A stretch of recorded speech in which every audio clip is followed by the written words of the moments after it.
I choose the left tap. Left tap turning on. Nick opened the container next to him. A strange liquid slowly flowed into my mouth.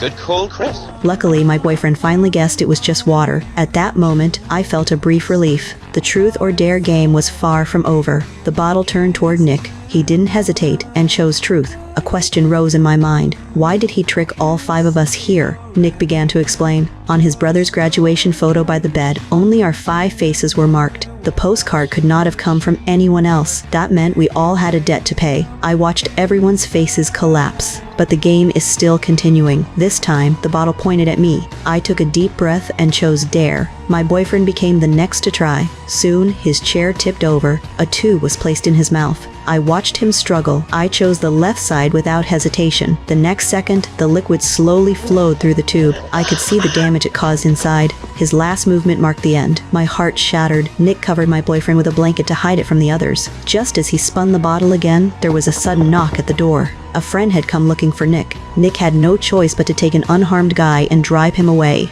Inside, everyone shook their chairs frantically. We tried to rescue ourselves. My hand found a small knife. I cut the ropes binding me. Nick was about to enter. I left the others and climbed out the window. I ran to seek help. By the time Nick returned, I had vanished into the night. I stumbled into Nick's estate, confused. I just wanted to find a phone to call for help. But stepping into a room, I froze at what I saw. Nick's brother, Tom, was not dead. He was a vegetative patient now, lying in bed, hooked to an IV, watching the cabin through a big screen. I rushed to convince Tom to stop. The next second, the butler stepped in carrying a shotgun. Cut him down. Would have been better to let him die.